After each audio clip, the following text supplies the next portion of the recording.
ആവേശത്തോടെ ദൈവവേല ചെയ്യുവാൻ ആരംഭിച്ച അനേകരും സ്വയ താല്പര്യങ്ങൾക്കായി പിന്മാറുന്നത് നാം കാണാറുണ്ട്. 3 വർഷത്തിലധികം യേശുവിൻ്റെ കൂടെ നടന്ന് യേശു ചെയ്ത എല്ലാ അത്ഭുത പ്രവൃത്തികളും കാണുകയും അത് ചെയ്യുവാനുള്ള അധികാരം ലഭിക്കുകയും ചെയ്ത പത്രോസ് ക്രിസ്തുവിൻ്റെ വിചാരണ സമയത്ത് അവനെ തള്ളിപ്പറഞ്ഞു എങ്കിലും പിന്നീട് ഉയർത്തെഴുന്നേറ്റ കർത്താവിനെ നേരിട്ട് കണ്ടതിന് ശേഷം അവൻ യേശുവിനോട് അടുത്ത് നിന്നു. എന്നാൽ പിന്നീട് നാം കാണുന്നത് യേശുവിൻ്റെ ശിഷ്യന്മാരിൽ 6 പേരെയും കൂട്ടി അവൻ മീൻ പിടിക്കുവാൻ പോകുന്നതാണ്. യോഹന്നാൻ എഴുതിയ സുവിശേഷം 21-ാം അധ്യായത്തിൽ നാം അതിൻ്റെ വിവരണം വായിക്കുന്നു. അപ്പോൾ അതുവരെ പത്രോസ് പ്രകടിപ്പിച്ച ആവേശവും ആത്മാർത്ഥതയും എങ്ങനെ വന്നതാണ്? എന്തൊന്നിൻ്റെ കുറവ് കൊണ്ടാണ് പത്രോസ് കർത്താവിൻ്റെ ഹിതത്തിൽ നിന്നും ഇപ്പോൾ മാറി സ്വന്തം ഇഷ്ടത്തിലേക്ക് പോയത്? അതും 6 പേരെ കൂടെ കൊണ്ടുപോയി. പത്രോസിനോട് കർത്താവ് ചോദിക്കുന്ന ചോദ്യത്തിൽ നിന്നും അത് വ്യക്തമാണ്. യേശു പത്രോസിനെ സമീപിച്ച് അവനോട് ചോദിക്കുന്നു, യോഹന്നാൻ്റെ മകനായ ശിമോനെ, നീ ഇവരിൽ അധികമായി എന്നെ സ്നേഹിക്കുന്നുവോ എന്ന്. 3 പ്രാവശ്യം യേശു ഇത് ചോദിച്ചു. യേശുവിനെ പിൻപറ്റിയതിൽ പത്രോസിന് പല മുൻഗണനകൾ ഉണ്ടായിരുന്നിരിക്കാം. തനിക്ക് ലഭിക്കുവാൻ പോകുന്ന സ്ഥാനമോ തൻ്റെ വർഗത്തോടുള്ള താല്പര്യമോ അങ്ങനെ പലതും. എന്നാൽ ക്രിസ്തു പത്രോസിൽ നിന്നും ആവശ്യപ്പെടുന്നത് സ്നേഹമാകുന്നു. ക്രിസ്തുവിനോടുള്ള അകമഴിഞ്ഞ സ്നേഹത്തിൽ നിന്നും ഉടലെടുക്കുന്നതായിരിക്കണം ദൈവവേല. ദൈവവേല ചെയ്യുവാനുള്ള നമ്മുടെ പ്രേരണ അതായിരിക്കണം.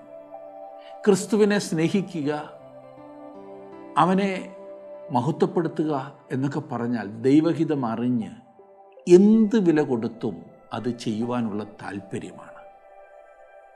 ജീവിതത്തെ ഒന്ന് വിലയിരുത്തുവാൻ നമ്മെ ഓരോരുത്തരെ സഹായിക്കുന്ന ഒരു പഠനമാണ് യോഹന്നാൻ എഴുതിയ സുവിശേഷം 21-ാം അധ്യായം.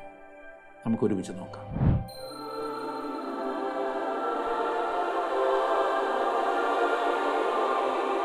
അധ്യായത്തിൻ്റെ 1 മുതൽ 3 വരെയുള്ള വാക്യങ്ങൾ ഞാനൊന്ന് വായിക്കാം. അതിൻ്റെ ശേഷം യേശു പിന്നെയും തിബരിയോസ് കടൽക്കരയിൽ വെച്ച് ശിഷ്യന്മാർക്ക് പ്രത്യക്ഷമായത് ഈ വിധമായിരുന്നു. ശിമോൻ പത്രോസും ദിദിമോസ് എന്ന തോമസും ഗലീലയിലുള്ള കാനായിലെ നഥനയേലും സെബദി മക്കളും അവൻ്റെ ശിഷ്യന്മാരിൽ വേറെ 2 പേരും ഒരുമിച്ച് കൂടിയിരുന്നു. ശിമോൻ പത്രോസ് അവരോട്, ഞാൻ മീൻ പിടിപ്പാൻ പോകുന്നു എന്ന് പറഞ്ഞു. ഞങ്ങളും പോരുന്നു എന്നവർ പറഞ്ഞു. അവർ പുറപ്പെട്ട് പടക് കയറി പോയി. ആ രാത്രിയിൽ ഒന്നും പിടിച്ചില്ല. നമ്മുടെ ഇച്ഛാശക്തിയുടെ കർത്താവ് നമ്മുടെ ശുശ്രൂഷകളെ നിയന്ത്രിക്കുന്നു എന്നതാണ് ഇവിടുത്തെ വിഷയം. ഈ ചെറിയ ഗലീല കടൽ നമ്മുടെ കർത്താവിൻ്റെ ശുശ്രൂഷയുമായി വളരെയേറെ ബന്ധമുള്ളതാണ്. അതെ, അവൻ്റെ പുനരുത്ഥാനത്തിന് മുൻപും പിൻപുമുള്ള ശുശ്രൂഷകളുമായി ബന്ധപ്പെട്ടതാണ്. ഈ ശിഷ്യന്മാർക്ക് വളരെ സുപരിചിതമായൊരു സ്ഥലം അത്ര ഇത്. യേശു അവരോട് ഗലീലയ്ക്ക് പോകുവാൻ ആജ്ഞാപിക്കുകയും അവിടെ വെച്ച് താൻ അവരെ കാണുമെന്ന് പറയുകയും ചെയ്തിരുന്നു. അങ്ങനെ ശിഷ്യന്മാർ ഗലീലയിലെത്തി കർത്താവിനായി കാത്തിരിക്കുവാൻ ആരംഭിച്ചു. കഴിഞ്ഞ അധ്യായത്തിൽ യഹൂദയിൽ വെച്ചുള്ള പ്രത്യക്ഷതകളുടെ വിവരണമാണ് ലഭിച്ചതെങ്കിൽ ഈ അധ്യായത്തിൽ ഗലീലയിൽ വെച്ചുള്ള പ്രത്യക്ഷതകളാണ് വിവരിക്കുന്നത്. ഈ അധ്യായത്തിൽ നാം വരുമ്പോൾ കാണുന്നത് വളരെ ആശ്ചര്യജനകമായ ഒരു കൂട്ടം കൂടിയിരിക്കുന്നതാണ്. ഈ കൂടിവരവിനെ പിന്മാറ്റക്കാരുടെ കൺവെൻഷൻ എന്ന് ഞാൻ വിളിച്ചാൽ നിങ്ങൾ എന്നെ കല്ലെറിയുകയില്ലല്ലോ. വഴക്കാളികളുടെ കോൺഫറൻസ് എന്നും വേണമെങ്കിൽ പറയാം. ആ കൂട്ടത്തിൽ താങ്കൾ ആരെയാകുന്നു ആദ്യം കാണുന്നത്? സൂക്ഷിച്ചു നോക്കൂ. അതെ, അത് നമ്മുടെ പത്രോസ് തന്നെയാണ്. സാക്ഷാൽ ശിമോൻ പത്രോസ്. തീഷ്ണതയുള്ളവനാണ്, പക്ഷെ തീരെ പിടിച്ചു നിൽക്കില്ല. പരാജയപ്പെടുകയാണ് പതിവ്. അലിവുള്ളവനാണ്, എന്നാലും അകലം വിട്ടേ അനുഗമിക്കും. ആവേശഭരിതനും സാഹസികനും സ്നേഹിക്കുന്നവനുമാണ്. കൂട്ടുകൂടുവാൻ എത്ര എളുപ്പം സാധിക്കും എന്നറിയാമോ? അതാണ് പത്രോസ്. അതിനപ്പുറം നിർബന്ധിക്കുന്നത് ആരാണെന്ന് കണ്ടോ? അതെ, അത് നമ്മുടെ തോമസ് തന്നെയാണ്. ആ പേര് കേൾക്കുമ്പോൾ തന്നെ എല്ലാവരും പറയും, ഓ, ആ യുക്തിവാദിയും ആ കൂട്ടത്തിലുണ്ടോ? എന്ത് പറഞ്ഞാലും സംശയിക്കുന്ന അവൻ. ഈ പത്രോസിൻ്റെ കൂട്ടത്തിൽ എങ്ങനെ കൂടി ഇവൻ എന്ന് നിങ്ങളൊരു പക്ഷേ ചിന്തിച്ചേക്കാം. അവൻ്റെ തലച്ചോറിൽ സ്ഥിരമായ ഒരു ചോദ്യചിഹ്നമുണ്ട് എന്നതാണ് വാസ്തവം. അതെ, തോമസുമുണ്ട്. ഇനിയുമുള്ളത് നഥാനിയേലാണ്. അവൻ തലയുള്ളവനാണ് കേട്ടോ, ബുദ്ധിമാനായ നഥാനിയേൽ. എന്നാൽ ആരംഭത്തിൽ അവനും സംശയാലുവായിരുന്നു. ഓർക്കുന്നില്ലേ അവൻ ആദ്യം യേശുവിനെ ചോദ്യം ചെയ്യുവാൻ വരുന്നത്? ഇനിയും പേര് പറഞ്ഞിരിക്കുന്ന 2 പേർ ഇടിമക്കളാണ്. അതെ, യാക്കോബും യോഹന്നാനും. ഒടുവിലായി വേറെ 2 പേരെന്ന് പറഞ്ഞിട്ടുണ്ട്. അവരുടെ പേരുകൾ പറഞ്ഞിട്ടുള്ള ഒരുപക്ഷേ അത് താങ്കളെയും എന്നെയും പ്രതിനിധീകരിച്ചുള്ള 2 പേർ ആയിരുന്നിരിക്കും. ഞാൻ പറഞ്ഞല്ലോ, ഇത് വഴക്കാളികളുടെ ഒരു കൂട്ടമാണെന്ന്. ആ കൂട്ടത്തിൽ നാം പെടും, ഇല്ലേ? ഈ ശിഷ്യന്മാർ മീൻപിടുത്തത്തിലേക്ക് തിരികെ പോകുവാൻ തീരുമാനിച്ചതിനെ പല നല്ല വ്യാഖ്യാതാക്കളും കുറ്റപ്പെടുത്തുന്നത് കണ്ടിട്ടുണ്ട്. എന്നാൽ കർത്താവ് അവർക്ക് പ്രത്യക്ഷനായപ്പോൾ അവരെ ശാസിച്ചതായി നാം കാണുന്നില്ല. അവൻ അവരെ ഓരോരുത്തരെ പിടിച്ച് വഴക്ക് പറഞ്ഞില്ല. ഇനിയും ഇവരെ കൊണ്ട് ഞാനൊന്നും ചെയ്യിക്കാൻ പോകുന്നില്ല എന്ന് തീരുമാനിച്ചില്ല. അവിടുത്തെ കൽപ്പന പ്രകാരമാണ് അവർ ഗലീലയിൽ അപ്പോൾ ആയിരുന്നത്. അത് വസന്തകാലമായിരുന്നു. അതെ, പെസഹായുടെ സമയം. തെക്ക് നിന്നുള്ള ചൂടയോടുകൂടിയ മന്ന മാരുതൻ തീരത്തിനടുത്ത് ഓളമുണ്ടാക്കുകയും ഉൾക്കടലിൽ തിരമാലകൾ സൃഷ്ടിക്കുകയും ചെയ്തിരുന്നു. ചുറ്റുമുള്ള കുന്നുകൾ പച്ചപ്പട്ട് വിരിച്ചതുപോലെയിരുന്നു. അവിടെ കാട്ടുപൂക്കൾ വളരെയേറെ നിരന്നിരുന്നു. കർത്താവിന് വേണ്ടി അവർ അവിടെ കാത്തിരുന്ന് കാണും. പല പല കാര്യങ്ങൾ പറഞ്ഞ് സമയം പോയത് അറിഞ്ഞില്ല. പറയുവാൻ ധാരാളം കാര്യങ്ങളുണ്ടായിരുന്നല്ലോ. യേശുവിനായി അവർ കാത്തിരിക്കുകയാണ്. പല കാര്യങ്ങൾക്കും പത്രോസ് മുൻകൈ എടുത്തിരുന്നത് പോലെ ഇതിനും പത്രോസാണ് മുൻകൈ എടുക്കുന്നത്. അവനാകെ അക്ഷമനായി. അവൻ മുൻപോട്ടും പുറകോട്ടുമൊക്കെ നോക്കി. തീരത്തുകൂടി അവൻ അല്പം നടന്നു കാണും. എത്രയെന്നും കണ്ട കാത്തിരിക്കുന്നത് മടുത്തു. ഒടുവിൽ അവൻ തന്നെ പറഞ്ഞു, ശടാ, എത്രയെന്ന് കണ്ട കാത്തിരിക്കുന്നത്? മനുഷ്യൻ്റെ ക്ഷമയെ പരീക്ഷിക്കുന്ന പരിപാടിയാണല്ലോ ഇത്. മടുത്തു. പോയവർക്കങ്ങ് പോയാൽ മതി. ഇവിടെ കാത്തിരിക്കുന്നവർ മുഷിയുന്നൊന്നും വിചാരമില്ലേ? ഞാൻ മീൻ പിടിക്കുവാൻ പോകുകയാണ്. ഇത് കേട്ട് 6 പേർ കൂടി അവനോട് ചേർന്നു. അതെ, പലരും കാത്തിരുന്ന് അക്ഷമരായിരിക്കുകയാണ്. പ്രാർത്ഥിച്ചു മടുത്തു. ഇനിയും വേറെ വല്ല മാർഗവും നോക്കാം. താങ്കളുടെ അഭിപ്രായത്തോട് യോജിക്കുവാനും അനേകർ ഉണ്ടായെന്ന് വന്നേക്കാം. എന്നാൽ ഫലം എന്താകും എന്നുകൂടി പഠിക്കേണ്ടിയിരിക്കുന്നു. അന്നത്തെ ആ അനുഭവത്തിലൂടെ കടന്നു പോകേണ്ടി വന്നതിനാലാകും യോഹന്നാൻ അല്പം കഴിഞ്ഞാണെങ്കിലും ഈ സംഭവം എഴുതി ചേർത്തത്. അത് ആയിരങ്ങൾക്ക് പ്രയോജനമായി. അവർ രാത്രി മുഴുവൻ വലയെറിഞ്ഞു. അനക്കം കണ്ടിടത്തെല്ലാം മാറി മാറി പരിശ്രമിച്ചു. പക്ഷെ ഒന്നും തന്നെ പിടിച്ചില്ല. വിദഗ്ധന്മാരുടെ പരാജയം എന്നാണ് ഒരു ദൈവദാസൻ ഈ സംഭവത്തെ വിളിച്ചിരിക്കുന്നത്. സത്യമാണല്ലേ? അവർ രാത്രി മുഴുവനും ഒരുപോലെ കണ്ണടയ്ക്കാതെ പരിശ്രമിച്ചിട്ടും ഒന്നും കിട്ടിയില്ല. വാശിയും സങ്കടവും എല്ലാം കയറിക്കാണും. ഇത്രയും നേരം മെനക്കെട്ട് നിന്ന് വലയെറിയുക അല്ലേ? എന്തെല്ലാം അഭിപ്രായം ഓരോരുത്തർ പറഞ്ഞു കാണും. അതിൽ ആരെങ്കിലും പറഞ്ഞു കാണും, എനിക്ക് അന്നേരമേ തോന്നിയതാ ഈ പണിക്ക് വരണ്ടായിരുന്നു എന്ന്. നമ്മൾ കാണിച്ചതൊരു മണ്ടത്തരമായി പോയി. കർത്താവിനെ കാത്തങ്ങിരുന്നാൽ മതിയായിരുന്നു. അവനെ അനുസരിക്കാതെ വന്നപ്പോഴെല്ലാം ഇതായിരുന്നു അനുഭവം. എന്തൊരു കഷ്ടം. ഇത് കേട്ടപ്പോൾ പത്രോസിൻ്റെ വാശി കൂടി കാണും. ചേടാ, ഇവനൊരു സെൻറ്റിമെൻ്റൽകാരനായിപ്പോയല്ലോ. അങ്ങനാടാ, മീൻ പിടിക്കാൻ ഇറങ്ങിയാൽ കിട്ടിയെന്നിരിക്കും, കിട്ടിയില്ലെന്നിരിക്കും. നമ്മൾ കാത്തിരുന്ന് മടുത്തപ്പോഴല്ലേ ഈ തീരുമാനമെടുത്തത്. നമ്മൾ ഇങ്ങനെ അങ്ങ് പോകേണ്ടായിരുന്നെന്ന് കർത്താവിന് ആഗ്രഹമുണ്ടായിരുന്നെങ്കിൽ അവനിങ്ങ് വന്നാൽ പോരായിരുന്നോ? അവനും ചിന്തിക്കുന്നുണ്ടാകും, ഇവർ ഇങ്ങനെ മീൻ പിടിക്കാൻ പൊക്കോട്ട്, അതാണ് നല്ലതെന്ന്. ഇപ്പോൾ മീൻ കിട്ടാത്തത് നമ്മൾ ഒത്തിരി നാൾ കൂടിയല്ലേ വലയെറിയുന്നത്. അതുമാത്രമല്ല, സമയം തന്നെ നോക്കിക്കേ. അതെ, അനുസരണക്കേടിൽ ഒരു 100 ന്യായീകരണം കണ്ടെന്ന് വന്നേക്കാം കേട്ടോ. ദൈവവേലയ്ക്കിറങ്ങുവാൻ ഞാൻ തയ്യാറായിരുന്നു. പക്ഷേ വീട്ടിലെ കാര്യങ്ങൾക്ക് ദൈവം എന്തെങ്കിലും ഒരു മാർഗം കാണിച്ചു തരേണ്ടായിരുന്നോ? ഇപ്പോൾ അവരിൽ തന്നെ അഭിപ്രായ വ്യത്യാസം വന്നിരിക്കാം. നേരത്തെ തന്നെ അവർ അശാന്തരായിരുന്നു. ക്ഷമ കെട്ടിറങ്ങിയതാണ്. എന്തു ചെയ്യണമെന്നറിയില്ല. ഇപ്പോൾ അശാന്തരെന്ന് മാത്രമല്ല, നിരാശിതരും കൂടിയാണ്. മീനെ കിട്ടിക്കൊണ്ടിരിക്കുകയാണെങ്കിൽ വല വീശിക്കൊണ്ടിരിക്കുവാൻ ഉത്സാഹമാണ്, അല്ലെങ്കിൽ ആകെ തളരും. ഓർക്കണം, അവർക്കൊന്നും കിട്ടുന്നില്ല. പഴയ തൊഴിലിലേക്ക് പിന്മാറിയ ശിഷ്യന്മാരുടെ അന്ന് രാത്രിയിലെ പരിശ്രമം തികച്ചും പരാജയത്തിൽ കലാശിച്ചു. മനുഷ്യരെ പിടിക്കാൻ നിയോഗിക്കപ്പെട്ടവർ മീൻ പിടിക്കാൻ പോയാൽ എങ്ങനെ വിജയിക്കാനാണ്? മീൻ പിടിക്കുവാൻ അവർക്ക് നല്ലവണ്ണം അറിയാമായിരുന്നു. അങ്ങനെയാണല്ലോ അവർ തങ്ങളുടെ ജീവിത സന്ധാരണം നടത്തിയത്. എന്നാൽ ആ രാത്രിയിലെ അവരുടെ പരാജയം അവരെക്കുറിച്ചുള്ള ദൈവത്തിൻ്റെ പദ്ധതിയിലും ഉദ്ദേശത്തിലും ഉണ്ടായിരുന്നതാണ്. മുൻപോട്ട് പഠിക്കുമ്പോൾ നമുക്കത് വ്യക്തമാകും. തുടർന്ന് നേരം പുലർന്നു. ഗലീല കടലിൽ എത്ര മഹത്വകരമായൊരു പ്രഭാതമായിരുന്നിരിക്കും അത്. കാരണം 4-ാം വാക്യം, പുലർച്ചെയായപ്പോൾ യേശു കരയിൽ നിന്നിരുന്നു. യേശു ആകുന്നു എന്ന് ശിഷ്യന്മാർ അറിഞ്ഞില്ല. ഇതൊരു സ്വാഭാവികമായ കാര്യമായിട്ട് മാത്രമേ ഞാൻ കരുതുന്നുള്ളൂ. യേശു തൻ്റെ മഹത്വീകരിക്കപ്പെട്ട ശരീരത്തോടെയാണ്. ഇപ്പോൾ അവനെ തിരിച്ചറിയുവാൻ അവർക്ക് പ്രയാസമുണ്ടായിരുന്നില്ല. എന്നാൽ അവർ കടൽക്കരയിൽ നിന്ന് വളരെ അകലെ ആയിരുന്നതിനാൽ രാവിലെ സമയം കരയിൽ നിൽക്കുന്നവരെ തിരിച്ചറിയുക പ്രയാസമുള്ള കാര്യമായിരുന്നു. 5-ാം വാക്യം, യേശു അവരോട്, കുഞ്ഞുങ്ങളെ കൂട്ടുവാൻ വല്ലതും ഉണ്ടോ എന്ന് ചോദിച്ചു. ഇല്ല എന്ന് അവർ ഉത്തരം പറഞ്ഞു. യോഹന്നാൻ്റെ 1-ാം ലേഖനത്തിൽ വിളിച്ചിരിക്കുന്ന കുഞ്ഞുങ്ങളെ എന്ന വിളിയുണ്ടല്ലോ, ആ അർത്ഥം ഉള്ള വാക്കല്ല ഇവിടെ ഉപയോഗിച്ചിരിക്കുന്നത്. ബഹുമാന്യരായ ആളുകളെ അഭിസംബോധന ചെയ്യുന്ന രീതിയിലുള്ള വാക്കാണ് ഇവിടെ ഉപയോഗിച്ചിരിക്കുന്നത്.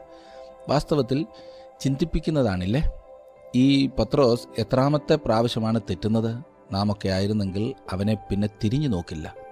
എന്നാൽ ദൈവസ്നേഹം ശത്രുക്കളെ തേടി ചെല്ലുന്നതാണ്. എത്ര സൗമ്യതയോടെയാണ് യേശു അവരെ നേരിടുന്നത്. അവരെ ചാടിക്കുന്നില്ല, ശാസിക്കുന്നില്ല, ശിക്ഷിക്കുന്നില്ല. എൻ്റെ അരുമനാഥൻ എത്ര സ്നേഹവാനാണ്. യേശുവിൻ്റെ ചോദ്യത്തിന് ശിഷ്യന്മാരുടെ മറുപടി ഇല്ല എന്ന് മാത്രമായിരുന്നു. ഒരു വിജയത്തിൻ്റെ കഥ വല്ലതുമായിരുന്നെങ്കിൽ 1 മണിക്കൂർ നിന്ന് പത്രോസ് പ്രസംഗിച്ചേനെ. നമ്മളും അങ്ങനെയാണല്ലോ. എന്നാൽ പരാജയത്തെക്കുറിച്ച് എത്രയും കുറച്ച് മാത്രം സംസാരിക്കുവാൻ മനുഷ്യൻ ആഗ്രഹിക്കുന്നു. അവൻ ഉത്തരം നൽകി. എന്നാൽ അതേക്കുറിച്ച് അധികം സംസാരിക്കുവാൻ അവർക്ക് താല്പര്യമില്ല. ഇന്ന് അനേകരുടെയും സാക്ഷി ശ്രദ്ധിച്ചിട്ടുണ്ടോ? ഒരല്പം വിജയമുണ്ടെങ്കിൽ അതിനെ ഊതി വീർപ്പിച്ച് സകലർക്കും കാണത്തക്ക വണ്ണം പ്രദർശിപ്പിക്കും. പരാജയപ്പെട്ടെങ്കിൽ മിണ്ടില്ല.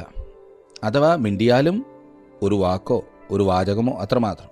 ആ ശിഷ്യന്മാർ എങ്ങാനും ഒരു മീനെ പിടിച്ചിരുന്നെങ്കിൽ എന്തൊരു ബഹളമായിരുന്നേനെ. അതെത്ര വലുതാണെന്നും തങ്ങളുടെ സാമർഥ്യം കൊണ്ട് പിടിച്ചതാണെന്നും എല്ലാം പറഞ്ഞേനേയും. ഇപ്പോൾ തലയിൽ തുണിയുമിട്ട് മാറിപ്പോവുകയാണ്. സുഹൃത്തെ, എന്നെങ്കിലും ഒരിക്കൽ നമ്മോടെല്ലാം യേശു ചോദിക്കുവാൻ പോകുന്ന അതേ ചോദ്യമാണ് ഇവിടെ ചോദിച്ചിരിക്കുന്നത്. കുഞ്ഞെ, നീ എന്തെങ്കിലും പിടിച്ചോ? നീ ഭൂമിയിൽ മനുഷ്യർക്ക് വേണ്ടി എന്ത് ചെയ്തു? നിനക്ക് ഞാൻ തന്ന ആയുസ് കൊണ്ട്, ആരോഗ്യം കൊണ്ട്, സമ്പത്ത് കൊണ്ട്, കഴിവുകൾ കൊണ്ട് എന്ത് ചെയ്തു? ഈ ശിഷ്യന്മാരുടെ മറുപടി പോലെ ആയിരിക്കില്ല താങ്കളുടേതെന്ന് ഞാൻ ആശിക്കുന്നു. ഇല്ല, ഞങ്ങളൊന്നും പിടിച്ചില്ല എന്നവർ ഉത്തരം പറഞ്ഞു. എത്ര നിരാശാജനകമായ ഒരു മറുപടിയില്ലേ? 6-ാം വാക്യത്തിലേക്ക് വരാം. പടകിൻ്റെ വലത്ത് ഭാഗത്ത് വല വീശുവിൻ, എന്നാൽ നിങ്ങൾക്ക് കിട്ടും എന്ന് അവൻ അവരോട് പറഞ്ഞു. അവർ വീശി. മീനിൻ്റെ പെരുപ്പം ഹേതുവായി അത് വലിപ്പാൻ കഴിഞ്ഞില്ല. തൻ്റെ വകയായിട്ടുള്ളവരുടെ ജീവിതത്തെ അവൻ നയിക്കുന്നു എന്നതത്രേ ഇവിടുത്തെ ചിന്ത. അവൻ നിർദ്ദേശം കൊടുക്കുന്നു, അവർ അനുസരിക്കേണ്ടതത്രേ. അവൻ്റെ നിർദ്ദേശമനുസരിച്ച് അവർ മീൻ പിടിച്ചാൽ വല നിറയെ മീനിനെ ലഭിക്കും. വല നിറച്ച് മീൻ ഉണ്ടായിരുന്നിട്ടും അത് കീറിപ്പോയില്ല എന്ന കാര്യം ശ്രദ്ധിക്കുക. വല വളരെ ശക്തമാണ്. യേശുക്രിസ്തുവിൻ്റെ മരണം, അടക്കം, ഉയർത്തെഴുന്നേൽപ്പ് എന്നീ വസ്തുതകൾ അടങ്ങുന്ന സുവിശേഷത്തോളം അത് ശക്തമാണ്. അതിനവർ സാക്ഷികളുമാണ്. 7-ാം വാക്യം, യേശു സ്നേഹിച്ച ശിഷ്യൻ പത്രോസിനോട് അത് കർത്താവാകുന്നു എന്ന് പറഞ്ഞു. കർത്താവാകുന്നു എന്ന് ശിമോൻ പത്രോസ് കേട്ടിട്ട് താൻ നഗ്നനാകിയാൽ അങ്കി അരയിൽ ചുറ്റി കടലിൽ ചാടി. യോഹന്നാൻ ഉണ്ടായിരുന്ന ഒരു ആത്മീയ വെളിച്ചം ശിമോൻ പത്രോസിന് ഇല്ലായിരുന്നു. 3 വർഷം മുമ്പ് യേശു അവരെ രണ്ടുപേരെയും മിക്കവാറും ഒരു സ്ഥലത്ത് വെച്ചാണ് വിളിച്ചത്. അവർ മീൻ പിടിക്കാൻ മടങ്ങിപ്പോയി. കർത്താവ് അവരെ വീണ്ടും മനുഷ്യരെ പിടിക്കുന്നതിനായി വിളിച്ചു. യോഹന്നാൻ ഉണ്ടായിരുന്നത്രയും ആത്മീയ കാര്യങ്ങൾ വിവേചിപ്പാനുള്ള കഴിവ് പത്രോസിനില്ലായിരുന്നു. എങ്കിലും ഓരോ സന്ദർഭത്തിലും അവന് കർത്താവിനോട് അടുത്തു വരുവാനുള്ള അവസരം ലഭിച്ചിരുന്നു എന്ന കാര്യം ശ്രദ്ധിച്ചിട്ടുണ്ടോ? മറ്റുള്ളവർ പടക് കരയ്ക്ക് അടുത്തു വരുന്നത് കാത്തിരിക്കുകയാണ്. എന്നാൽ ശിമോൻ പത്രോസ് അപ്രകാരമല്ല. അവന് കാത്തിരിപ്പാൻ കഴിയുമായിരുന്നില്ല. അവന് തൻ്റെ കർത്താവിൻ്റെ അടുത്ത് ചെല്ലണം. അവനൊരു പ്രത്യേക സ്വഭാവമുള്ള വ്യക്തിയാണ്. അനുഗ്രഹീതനായ വ്യക്തി തന്നെ കേട്ടോ. 8 മുതൽ 11 വരെ. ശേഷം ശിഷ്യന്മാർ കരയിൽ നിന്ന് ഏകദേശം 200 മുഴത്തിലധികം ദൂരത്തല്ലായകയാൽ മീൻ നിറഞ്ഞ വല ഇഴച്ചുകൊണ്ട് ചെറിയ പടകിൽ വന്നു. കരക്കിറങ്ങിയപ്പോൾ അവർ തീക്കനലും അതിന്മേൽ മീൻ വെച്ചിരിക്കുന്നതും അപ്പവും കണ്ടു. യേശു അവരോട്, ഇപ്പോൾ പിടിച്ച മീൻ ചിലത് കൊണ്ടുവരുവീൻ എന്ന് പറഞ്ഞു. ശിമോൻ പത്രോസ് കയറി 153 വലിയ മീൻ നിറഞ്ഞ വല കരയ്ക്ക് വലിച്ചു കയറ്റി. അത്ര വളരെ ഉണ്ടായിരുന്നിട്ടും വല കീറിപ്പോയില്ല. യേശുക്രിസ്തുവിൻ്റെ രേഖപ്പെടുത്തിയിട്ടുള്ള അതിശയങ്ങളിൽ അവസാനത്തേതാണിത്. അതുപോലെ തന്നെ അവൻ്റെ ഉയർത്തെഴുന്നേൽപ്പിന് ശേഷം രേഖപ്പെടുത്തിയിട്ടുള്ള ഏക അതിശയവും ഇതത്രേ. ഉയർത്തെഴുന്നേൽപ്പിന് ശേഷമുള്ള ക്രിസ്തുവിൻ്റെ ശുശ്രൂഷയെക്കുറിച്ച് ഞാനും നിങ്ങളും അറിയുവാൻ താല്പര്യമുള്ളവരാകിയാൽ ഇത് വളരെ പ്രാധാന്യമർഹിക്കുന്നു എന്നത്രേ. പൗലോസ് അപ്പോസ്തലൻ ഇപ്രകാരം പറഞ്ഞു, ക്രിസ്തുവിനെ ജഡപ്രകാരം അറിഞ്ഞു, എങ്കിലും ഇനിമേൽ അങ്ങനെ അറിയുന്നില്ല. ബേത്ലഹേമിലെ ശിശുവുമായിട്ടല്ല നാം ബന്ധപ്പെട്ടിരിക്കുന്നത്, പിന്നെയോ ഉയർത്തെഴുന്നേറ്റ് ജീവിക്കുന്ന, തേജസ്കരിക്കപ്പെട്ട് ദൈവത്തിൻ്റെ വലത്തുഭാഗത്തിരിക്കുന്ന ക്രിസ്തുവുമായിട്ടത്രേ നാം ചേർന്നിരിക്കുന്നത്. അതുകൊണ്ടാണ് ഉയർത്തെഴുന്നേൽപ്പിന് ശേഷമുള്ള അവൻ്റെ ശുശ്രൂഷ നമ്മെ സംബന്ധിച്ചിടത്തോളം വളരെ പ്രാധാന്യമർഹിക്കുന്നത്. ഇവിടെ ഏതാനും കാര്യങ്ങൾ ശ്രദ്ധിക്കേണ്ടതായിട്ടുണ്ട്. യേശു അതിശയം പ്രവർത്തിക്കുന്നതിന് അവരുടെ കയ്യിൽ ഉള്ളതിനെയാണ് അടിസ്ഥാനമായി ഉപയോഗിക്കുന്നത്. ശിഷ്യന്മാർ മീൻ പിടിക്കുവാൻ പോയി, എന്നാൽ അവർ ഒന്നും പിടിച്ചില്ല. കർത്താവായ യേശു അവർക്ക് മീനിൻ്റെ ഒരു കൂട്ടത്തെ നൽകി. കാനാവിൽ വെള്ളം നിറച്ച പാത്രങ്ങൾ അത് ശൂന്യമായിരുന്നു. ആദ്യം കൽപാത്രങ്ങളിൽ വെള്ളം നിറയ്ക്കുവാൻ കർത്താവ് അവരോട് കൽപ്പിച്ചു. എന്നിട്ട് അതിനെ വീഞ്ഞാക്കി കൊടുത്തു. ദൈവം മോശയോട് അവൻ്റെ കയ്യിൽ എന്തുണ്ട് എന്ന് ചോദിച്ചു. ഇത് ഒരു വടിയാകുന്നു എന്ന് മോശ ഉത്തരം പറഞ്ഞു. അവിടെ ആ വടി കൊണ്ട് ഇസ്രായേലിന് ദൈവം തൻ്റെ അത്ഭുതങ്ങൾ പ്രവർത്തിച്ചു. ഇങ്ങനെ ഓരോരുത്തരും ദൈവം എന്ത് പ്രവർത്തിച്ചാലും അത് ധാരാളമായിട്ടാണ് അവൻ ചെയ്യുന്നത്. ഈ കാര്യം നാം പ്രത്യേകം ശ്രദ്ധിക്കണം. ഇവിടെ എത്ര അധികമായിട്ടാണ് കർത്താവ് കൊടുക്കുന്നത്. യേശു അവർക്ക് വേണ്ടി കനലിന്മേൽ മീൻ തയ്യാറാക്കിയിരുന്നു എങ്കിലും അവൻ അപ്പോൾ അവർ പിടിച്ച മീനിൽ ചിലത് കൊണ്ടുവരുവാനായിട്ട് അവരോട് ആവശ്യപ്പെടുന്നു. വേറൊരു സന്ദർഭത്തിൽ വളരെയധികം മീനെ പത്രോസ് പിടിച്ചതായി ലൂക്കോസ് രേഖപ്പെടുത്തിയിട്ടുണ്ട്. അത് യേശുവിൻ്റെ ശുശ്രൂഷയുടെ ആരംഭഘട്ടത്തിലായിരുന്നു. 12 മുതൽ 14 വരെയുള്ള വാക്യങ്ങളിൽ കടൽക്കരയിലെ പ്രഭാത ഭക്ഷണത്തെക്കുറിച്ച് നാം വായിക്കുന്നു. യേശു അവരോട് വന്ന് പ്രാതൽ കഴിച്ചുകൊള്ളുവീൻ എന്ന് പറഞ്ഞു. കർത്താവാകുന്നു എന്നറിഞ്ഞിട്ട് ശിഷ്യന്മാരിൽ ഒരുത്തനും നീ ആരെന്ന് അവനോട് ചോദിപ്പാൻ തുനിഞ്ഞില്ല.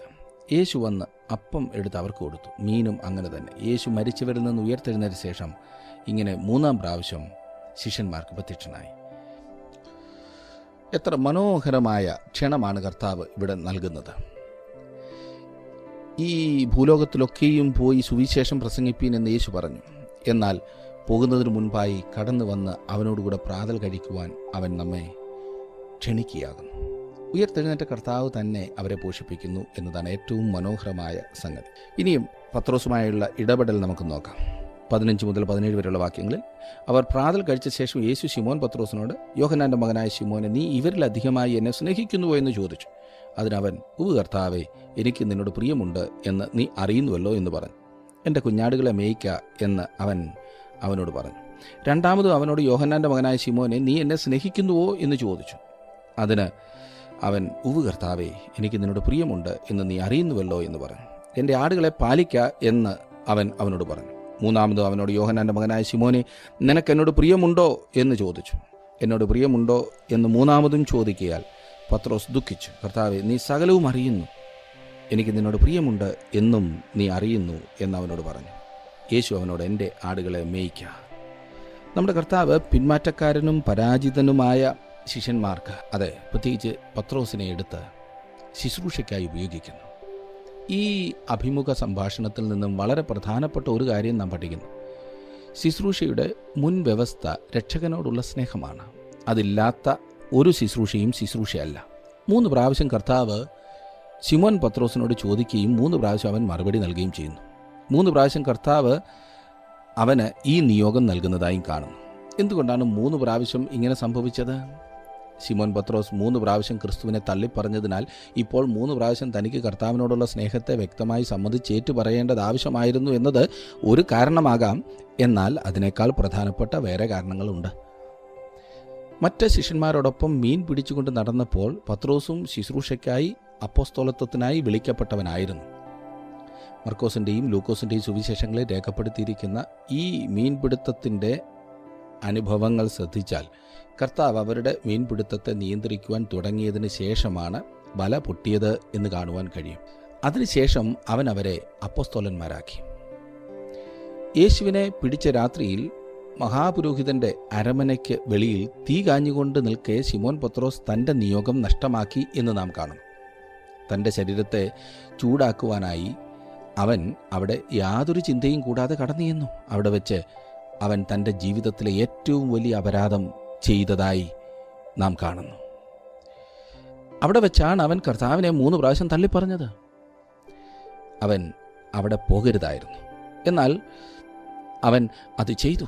അവൻ പോകരുതാത്ത സ്ഥാനത്ത് പോകുകയും ഈ ഹീനമായ കാര്യം ചെയ്യുകയും അത്രേ ചെയ്തത്. ഇവിടെ ഗലീല കടൽപ്പുറത്ത് ഒരു നല്ല മീൻപിടുത്തത്തിന് ശേഷം തീക്കനലിൻ്റെ ചുറ്റിലും നിന്നുകൊണ്ട് കർത്താവായ യേശു പത്രോസിന് അവൻ്റെ നിയോഗം പുതുക്കിക്കൊടുക്കുന്നത് ശ്രദ്ധേയമായ സംഗതി അത്രേ. പത്രോസിനെ വീണ്ടും ശുശ്രൂഷയ്ക്കായി നിയോഗിക്കുന്നതായി ഇവിടെ കാണുന്നു. കർത്താവ് പത്രോസിനോട് 3 പ്രാവശ്യം ഈ ചോദ്യം ചോദിച്ചപ്പോൾ അത് ഒരേ ചോദ്യം തന്നെ ആവർത്തിക്കുന്നതായി തോന്നാം. എന്നാൽ അപ്രകാരമായിരുന്നില്ല. ചോദ്യങ്ങൾ തമ്മിൽ സാമ്യമുണ്ടെങ്കിലും 3 ചോദ്യങ്ങളും ഒരേ രീതിയിലുള്ളവയായിരുന്നില്ല. ഒന്നാമത്തെ ചോദ്യം, അവർ പ്രാതൽ കഴിച്ച ശേഷം യേശു ശിമോൻ പത്രോസിനോട്, യോഹന്നാൻ്റെ മകനായ ശിമോനെ, നീ ഇവരിൽ അധികമായി എന്നെ സ്നേഹിക്കുന്നു എന്ന് ചോദിച്ചു. ഒന്നാമതായി നാം കാണുന്നത് യേശു ശിമോനെ വിളിച്ചു എന്നതത്രേ. അത് ശ്രദ്ധേയമായൊരു കാര്യമത്രേ. യോഹന്നാൻ്റെ മകനായ ശിമോനെ. എന്തുകൊണ്ടാണ് യേശു അവനെ ശിമോൻ എന്ന് വിളിച്ചത്?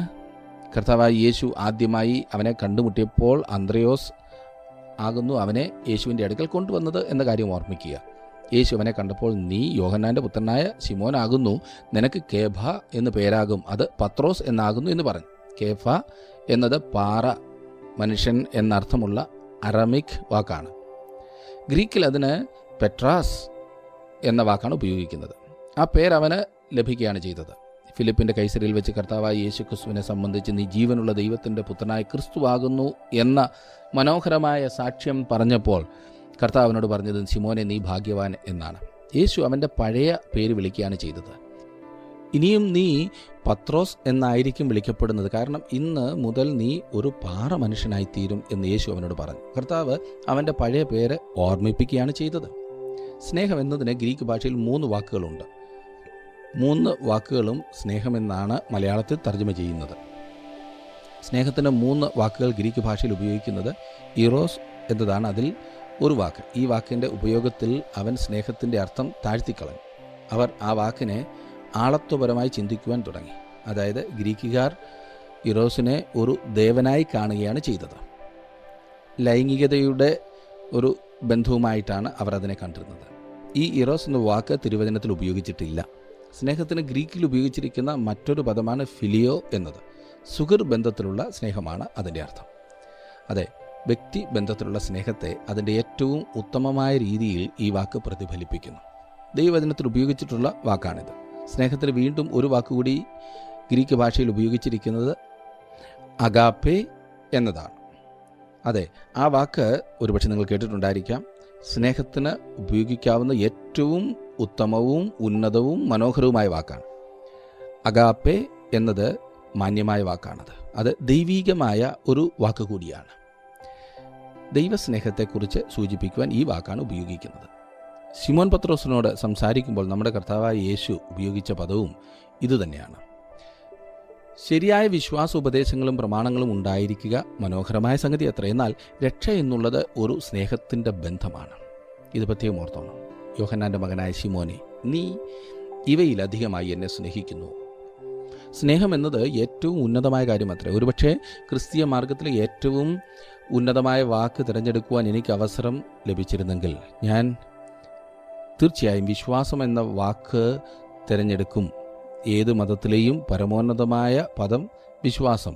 എന്നാൽ ദൈവവചനം ഇപ്രകാരമാണ് പറയുന്നത്, ആകയാൽ വിശ്വാസം, പ്രത്യാശ, സ്നേഹം ഇവ 3 നിലനിൽക്കുന്ന ഇവയിൽ വലിയതോ സ്നേഹം തന്നെ.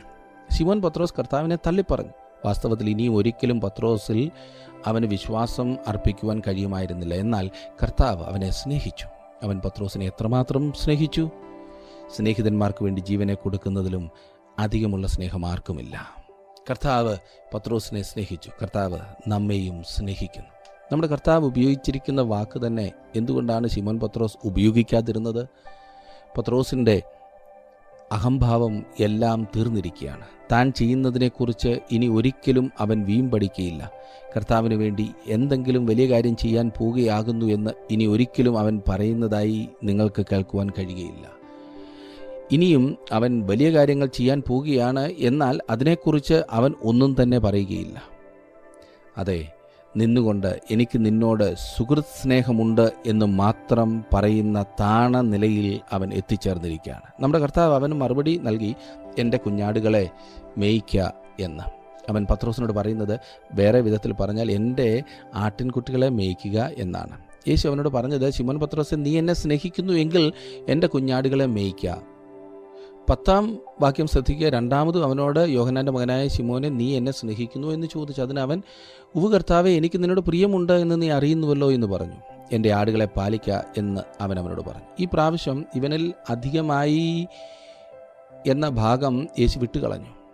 ഇവരിൽ അധികമായി. അതിൻ്റെ അർത്ഥം ഇതായിരിക്കാം, ശിമോൻ പത്രോസേ, ഈ മറ്റ് ശിഷ്യന്മാരെക്കാൾ അധികം എന്നെ സ്നേഹിക്കുന്നു എന്ന് നിനക്ക് ഇനിയും പറയുവാൻ കഴിയുകയില്ല. എന്നാൽ എന്നെ സ്നേഹിക്കുന്നു എന്ന് നിനക്ക് ഇപ്പോൾ പറയുവാൻ കഴിയുകയില്ലേ?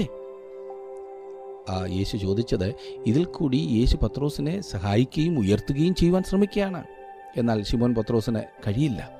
ഇപ്പോൾ അവൻ അഹങ്കരിക്കുന്നില്ല എന്നതിൽ നമുക്ക് സന്തോഷിക്കുവാൻ വകയുണ്ട്. നേരെ മറിച്ച് അവൻ വീണ്ടും ഒന്നുകൂടി താണപടിയിലേക്ക് ഇറങ്ങുവാൻ തയ്യാറാവുകയാണ്.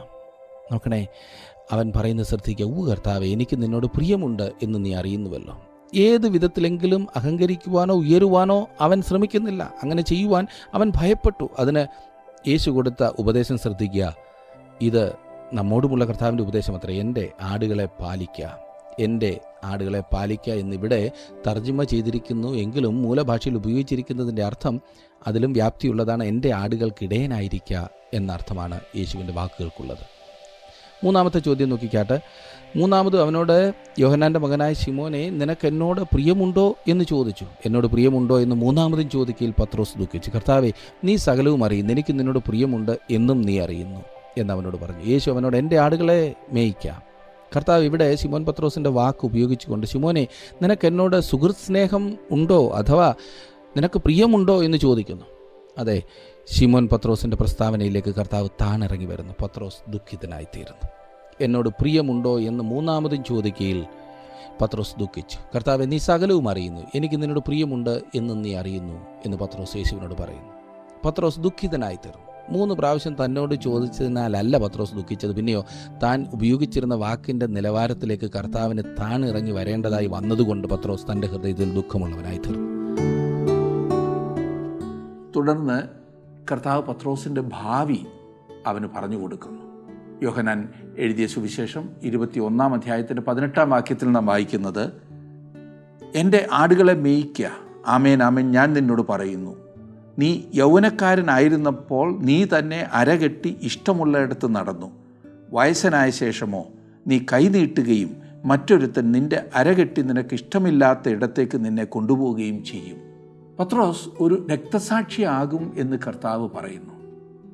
ഒടുവിലായി യോഹന്നാൻ പറയുന്നു, 25 വാക്യം, യേശു ചെയ്തത് മറ്റു പലതുമുണ്ട്. അത് ഓരോന്നായി എഴുതിയാൽ എഴുതിയ പുസ്തകങ്ങൾ ലോകത്തിൽ തന്നെയും ഒതുങ്ങുകയില്ല എന്ന് ഞാൻ നിരൂപിക്കുന്നു. ഇവിടെ പറയുന്നത് അതിശോക്തിയല്ല കേട്ടോ. നാം കാണുന്നത് സകലത്തെയും സൃഷ്ടിച്ച കർത്താവിൻ്റെ ശുശ്രൂഷയാണ്. അവൻ ഇന്നും അത് തുടർന്നുകൊണ്ടിരിക്കുന്നു. അവിടുന്ന് എത്ര മഹാനാകും. താങ്കൾ അവൻ്റെ മഹത്വം അറിഞ്ഞ ഒരു വ്യക്തിയാണോ? തുടർന്നും ഇത് പഠിക്കുവാൻ നിങ്ങൾ ശ്രദ്ധിച്ചാട്ടെ. ദൈവം നിങ്ങളെ അനുഗ്രഹിക്കട്ടെ.